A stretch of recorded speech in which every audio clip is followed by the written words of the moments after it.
Men of Stone, Chapter 8. I skipped history and got home early, checking behind trees and jumping at shadows. By the time I walked up the cracked cement stairs to my front door, I felt about as brave as a fox on the day of the big hunt. Aunt Frida was in the kitchen doing dishes, and the smell of something good helped put Claude out of my mind. "I have to say, I'm getting kind of used to this," I said, walking up to the pot, taking a peek. Sure enough, a bone that could have been from a small dinosaur bubbled amid a heavy sea of onions and vegetables. "Meat!" I yelled. Aunt Frida jumped.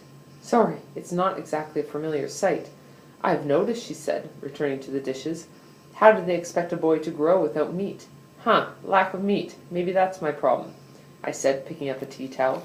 "You know, Aunt Frida, we do have a dishwasher." "Nah, yo, I like to keep busy," she answered. I dried for a while, watching her ropey hands in the sudsy water. "What does that mean, nah, yo?" She dried her hands and moved over to the soup, adding a bit of torn parsley and spices. "I'm not quite sure. Now, yes, I suppose, or, well, yes. It has a few meanings. Kinda like aloha." She laughed. "Maybe." As I finished drying the dishes, my mind traveled back to the note. The ugly black marking was etched into my brain. You'd think a person would need a really good reason to hate someone as much as Claude seemed to hate me. "How was your day?" Aunt Frida's voice pulled me out of my thoughts. "Okay." "Just okay?" "Parts of it were good," I hedged, remembering Kat's smile. "And the other parts?" she continued, undaunted. But I didn't want to go into the other parts. Not now, and not with her. "Tell me more about Henry," I said instead. She seemed surprised at this, but she turned off the element under the soup and sat down at the table. "You're interested in an old woman's stories?" "I have some time to kill," I teased, and she gave me half a smile. But it faded. I could tell she was drifting back in time. Our wedding day was lovely. I wore my mother's dress, and carried violets. The political situation made it difficult. In the old days, the entire village would have been invited. We would have cooked for days, but now things were different. Still, I felt very special. And the next day when we cleaned up, everyone said how much they enjoyed themselves. The next day? What, no honeymoon? An afternoon off work, perhaps. "Oh man, you guys knew how to party." I laughed, and she pushed my hand with hers. "You have much to learn before you're a good Mennonite," she said. I still couldn't get a handle on that one. The word made me think of farm plows and long black beards. We were happy, Ben. Henry continued his work as a government official, but it became more difficult for him. There was pressure from his comrades to join the party, but this he couldn't do. The party? Like, as in the Communist Party? Yes, but to do so would have meant renouncing his beliefs. So why did he work there? The look in her eyes made me wish I'd paid more attention to Shepard's latest monologues in history class. At first he thought he could help our people more with an official position. There was such chaos. The land was being redistributed, and our people were not happy to give up what they had worked so hard for, I guess. But others said we'd grown rich on land that was never ours to begin with. It was a complicated time. Finally, Henry decided he must resign. So he was unemployed? I tried to fill the gaps in her pause as her pause lengthened. When she spoke again, her voice was low. "One night I made borscht for him and fresh buns. I had good news. We were expecting our first baby. He was so happy, Ben. I had never seen such a light in his eyes." She stopped again. I waited. "They came for him at midnight, stormed in through the doors. We were in our bedclothes." "Who came?" "Stalin's men. They took him to prison. Men with no faces, no eyes, no expression at all. Men of stone came. I did not see Henry again for years." Her lips formed a tight, narrow line. "Why?" was all I could muster. Anyone with religious convictions was suspect. But there was no answer, no questions either, in such a state. "What did you do?" She looked at me as if she was considering her answer. I saw her take a breath. "I did not accept this, Ben. I wanted to tear at the soldiers with my hands. If I had a rifle, I would have shot them right there in my kitchen." But Henry was shaking his head. He whispered to me, like Ben. His eyes were full of love. They held him. He was across the room, but he touched the side of his head, the spot where he had placed a cherry blossom in my hair, and I could feel that touch. Then he was gone. I watched them take him away. I thought my life had ended right there on that night. There were tears in her eyes. I'm sorry, I said. I didn't mean to. She looked up at me. No, no, she patted my hand. It was a long time ago. But if you want to remember, then you must relive the past. It struck me when she said this, how feelings and memories flowed through her like a river. It was so different from my mother, who kept her memories wrapped tightly around her. I'm going to rest before dinner, Aunt Frida said. 1,000 thoughts crowded into my mind as she left the room. Horses walking into living rooms, chewing freshly baked buns, 12 laughing and crying children in one small house, tree-lined streets, men in army boots storming through doors, taking people from their warm beds. Men of stone, she had said. Men with no eyes, strangers with no reason to hate, who hated all the same. Claude. The phone rang, but I let the machine pick up. I waited as Mum's neutral voice explained that we weren't available. Please leave a message at the beep. I didn't realize I was holding my breath until I heard Stan's voice. This is the truant officer. We have reports that young Ben Conrad has been skipping... I grabbed the receiver and shut off the machine. Hey, what's the big idea? You're cutting more school than me. This was not true. Some of Stan's teachers wouldn't be able to pick him out in a police lineup. What can I say? You're a bad influence. You didn't miss much, he said. And in the background I could hear yelling. Probably Stan's mom. She had the voice of a drill sergeant. Just a minute. I gotta move. Some guy's power raking outside my window. I could tell the hold button on his phone was being pushed. Stan didn't like to talk about what went on at his home. It got pretty ugly at times. That's all I knew. When he came back in the line, his voice had changed. Quieter now and harder. Want to grab a donut? He asked. Yeah, sure. He needed to get out of the house, and I needed to avoid explaining why I was home so early. 15 minutes. Stan was waiting in the corner booth of the smoking section at Danny's Ducks when I arrived. The 3 butts in my ashtray told me he hadn't wasted any time getting there. What's up? I asked. He shrugged, lit another cigarette. Nothing much. Eau Claire? I asked, throwing my jacket in the ripped fake leather bench. He shook his head. I bought 2 anyways, and a large chocolate milk, which I drained in 2 gulps. Beth's having a coronary right now, and she doesn't even know why.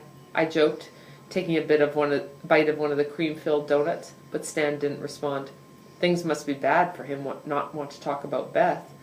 For the next 10 minutes, we just sat there saying nothing at all.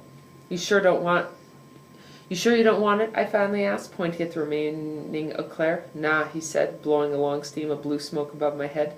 I coughed. You know, the nice thing about secondhand smoke is it saves me the bother of having to take up the habit myself. I didn't even get a half smile, but he did butt out the cigarette. They should just get a divorce, he said suddenly. All she does is complain that he's never home. Then when he shows up, she rags on him for never being there. I'd only been to Stan's house a few times. The last one, we were sitting in his room, and his mother burst in without even knocking. She started in on him on his room, yelling that as if I wasn't even there. It was the only time I've ever seen him embarrassed. He never invited me after that. You think they might? I asked. Stan passed the cigarette between his hands, but didn't light up. Nope, they're stuck together. You know what they say, love is war. He bared his teeth in the approximation of a smile, and I know the conversation was over. So why'd you cut history? For a second I was tempted to tell him about Claude, but I knew he'd love to take it on. It wasn't that I was so thrilled to have a fight on my hands, but lately Stan's anger seems to burn red through his skin. He had his own stuff to deal with. History's a drag, I said instead, although after the conversation with Aunt Frida, this felt like a lie. I'm thinking of quitting. History? You can't change courses mid-semester. School. I didn't know what to say, so I finished the second donut. Stan looked dead serious. You're kidding, I could have said, but he wasn't. Why? I could have asked, but I knew the answer. Don't, I finally said. Why not? Give me one good reason. His eyes bore holes into mine. Because I need you there, I almost said, but a guy didn't say that to another guy. What would you do? I asked instead. Stan's eyes moved down to the speckled arborite table. He blew some ashes off. Travel. You want to come? We'll go down to California or something. Maybe Mexico. Are you serious? Ben, if I stay here, I think something bad's going to happen. Something really bad. You can come live with us, I blurted out. I was crossing the line, but I didn't know what else to do. Stan's face slammed shut. He leaned back against the booth, lit another cigarette, drew in deeply. Forget I said anything. He shoved the pack of cigarettes in his pocket and stood up. I'll drop you. We drove home in silence. All the way I tried to think of something to say, something that would make a difference. But what could I say that would change the fact that once he left me, he had to return to the battle zone? Love is war.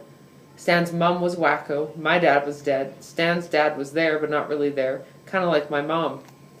Fish had a happy family. If they were in a sitcom, they'd be called that, the Happies. And like most people with happy families, he didn't even know it. He'd complain all the time. His mom didn't give him any privacy. His dad was too loud at soccer games. Stuff like that. It's kind of funny. People like Fish don't know what they've got and complain about it all the time. People like Stan and me, we know something's missing and we hardly talk about it. Come in for supper, I said, once we pulled up to my driveway. The girls are grazing, but my aunt made this great soup. You'd like her. Thanks, Ben, but I got stuff to do. See you around. He gunned the engine and tore off before I could even say goodbye. I stood there until his car was a speck in the end of the street, thinking of how scared his eyes looked when he asked me why he should stay. Scared because maybe I couldn't give him that one good reason. And I couldn't, or didn't. I knew I'd let him down. I knew as soon as I'd see his eyes turn blank. No eyes. No expression at all. Men of stone. At first it seems Aunt Frida and I were going to have the borscht to ourselves. Joni and Beth had blended the colon-cleansing concoction. Beets, cabbage, spinach, carrots, not to mention unidentified herbs and purifying spices. And despite being in long, elegant glasses, it looked revolting.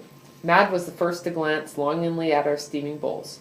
How are your grass clippings? I asked cheerfully. Mad's eye grew slitted, and she gulped. Yum. It's invigorating, Mum said bravely, but she was checking out the tender piece of beef bouncing on my spoon. I admit I held it out a little longer than necessary before putting it in my mouth. I groaned audibly for effect. Joni glared. There's plenty for everyone, Aunt Frida said hesitantly, completely baffled at their meal of pureed compost. There are a lot of vegetables in it, Mad said quietly.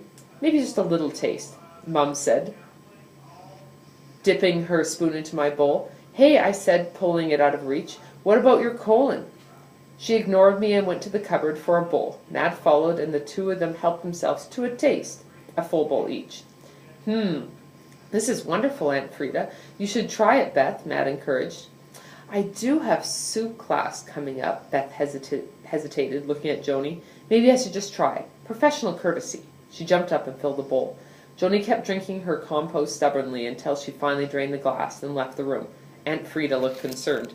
She's not happy unless she's suffering, I said. Mum's spoon stopped midway to her mouth. That's not true, Ben. Okay, whatever, I said. There was an awkward silence around the table. Truth will do that. Finally, Beth spoke up. Could you give me the recipe? She doesn't do recipes, I said. But I could show you, Aunt Frida offered. That'd be great. I spent the rest of the evening in my room actually doing homework, but I kept thinking about Stan. Then I got to thinking about how Aunt Frida's husband had been taken away, and I wondered, what made someone turn to stone? I flicked through my history book and looked at the pictures of all the statues of men on horseback, men holding rifles, men sitting on rock-slab chairs, looking down from great heights. Great men, war heroes. What made a war hero? Did all heroes end up carved out of great blocks of stone? End of chapter 8.